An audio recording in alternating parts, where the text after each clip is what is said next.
Hey, I'd like to welcome you to another episode of the Mission Matters Innovation Podcast, your source for all things innovation. My name is Adam Torres. You can follow me on Instagram at @AskAdamTorres. Keep up with my book releases, book tour schedule, signings, all that other good stuff. Always love to connect with you there. And as always, if you'd like to apply to become a co-author of one of my upcoming books, just head on over to the website, missionmatters.com, and click on Become an Author to apply. All right, so I have Gessie Schechinger on the line, and he's Chief Revenue Officer over at OnCourse Sales Engagement Platform. Gessie, welcome to the show. Oh, thank you so much for having me, Adam. I appreciate it. Oh, man, so I'm excited to get into today's topic. So the benefits of sales automation, you are the guy that I want on the line to talk about that. But before we get into it, let's go a little bit further into what you're doing over at OnCourse Sales Engagement Platform. So tell us a little bit more about the platform, please. Yeah, so OnCourse, we call it a sales engagement platform, and it's not just a cute new word for CRM. And so the CRM, or customer relationship management functionality of it, is a big part of it. But what the platform does and how it was created was really out of the spirit of, we had a problem with our business, and ZipTech, which is our mothership, we had quite a few sales tools that we were buying, and we just kind of looked at our expenses, and it seemed like we were adding on just tons and tons and tons of these little SaaS products. And so we really just decided, like, hey, you know what, we're just going to put everything in one platform and make our own life easier. And so we built out that CRM functionality. We also brought in the voice over IP phone. We brought in some SMS, some email, bulk email like a MailChimp, and really just consolidate all those tools into one platform. And then, it seemed to work for us, and so now we're launching it out into the public.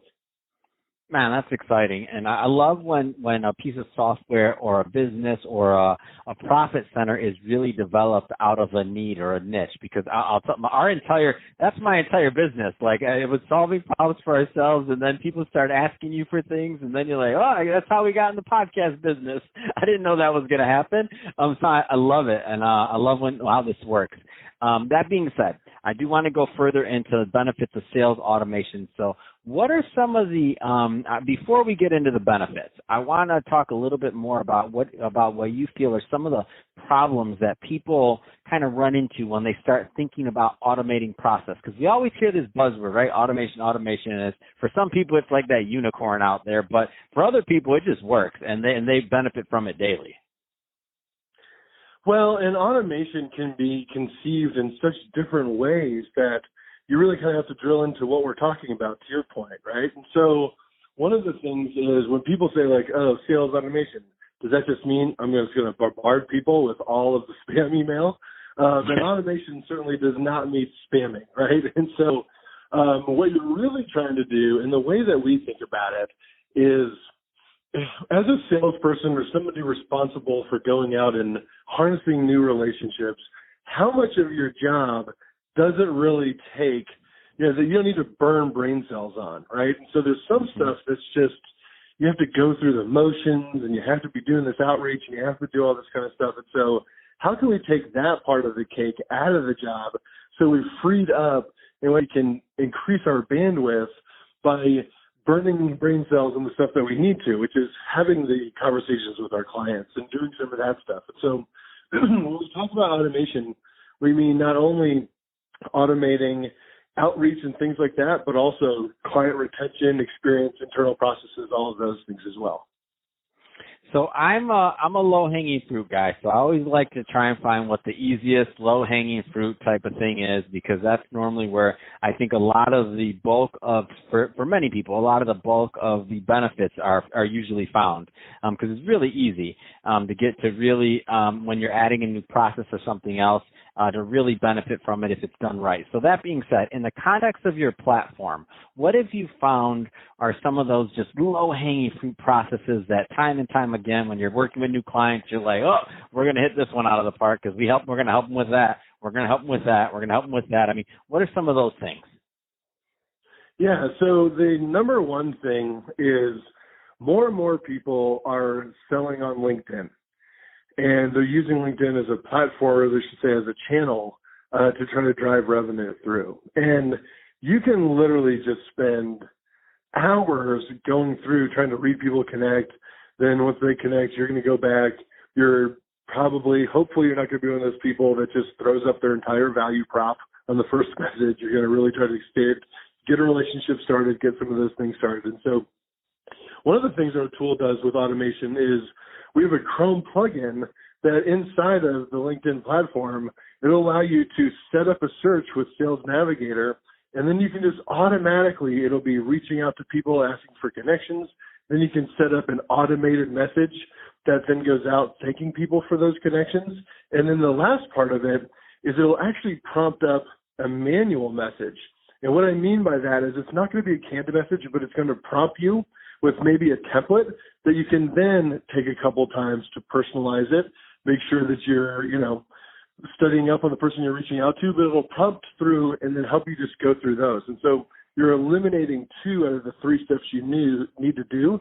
And, when you take that and then you also incorporate some email drip campaigns that we spoke about, you're reaching out to 150 people per day on LinkedIn and 200 people per day via email, and you haven't had to do one thing but push a button on the keyboard. Wow, and the good thing, what I like about the distinction that you make is that what you're really doing is you're trying to build a relationship there. So you're not just spamming people. You're not, hey, buy my product. You're not this. You're not that. You're seeing who's open to connecting and who's open to networking and who maybe you have some synergies with.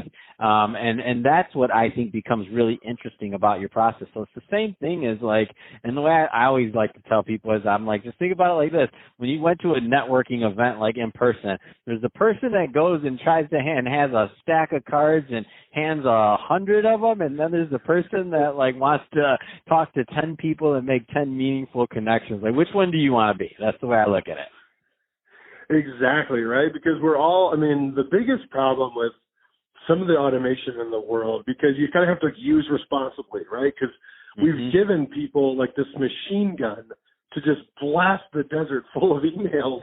And they're just playing the numbers and the stats, and it's I don't know how great that's going to go for you from a reputation standpoint, but obviously people are saying yes, and so they do it. And then when you pair that with the simple ROI of email, it's yeah, why wouldn't we just blast all these people? But to your point, you really, and I think most sales leaders know this, is you got to mine for problems, right? And so no one's going to tell you about the problems in their business without that relationship. And so you need to use the automation tools responsibly and do the simple parts. You can easily automate a thank you. You can easily automate a thank you to a meeting that after you walk out, pleasure, thank you so much for your time, boom, boom. You can do a lot of that stuff. And then quite frankly, the other thing that we use in our platform is a lot of that delayed email function. So, Adam, you and I are going to be having a meeting. I walk out of that meeting while I'm fresh in my head. I kind of have my thank you email that I'm going to send out directly afterwards, but then I'm going to follow up with you in 3 days. I can just do that email right now and then schedule it to be sent. And now I'm not even thinking about it. So while everything's fresh in my head, I can kind of plot out my next 3 items or 3 follow-ups I'm going to do to try to get Adam's business. So what once may have taken an hour of your time thinking and rehashing and looking at notes to remember what the conversation was about, you can do in 5 to 10 minutes, depending on the complexity of the email. And obviously if you need a proposal or something else. But either way, you're drastically decreasing the amount of time that it would take to do that follow-up. I love it. So Gessie, that being said, if somebody's listening to this and they want more information, they want to connect with you and your team, what's the best way for them to follow up and to learn? Yeah, so please come visit tryoncourse.com. Right there, you can sign up for a demo. Obviously, as I said, we're big on LinkedIn as well. So if you want to go to the OnCourse LinkedIn page, you can find us there. Please come to the website, tryoncourse.com, and sign up for a demo. Fantastic. Well, Gessie, really appreciate you coming on the show today and sharing more about your background and also how to automate responsibly. So that might have to be the title for this one. I love it.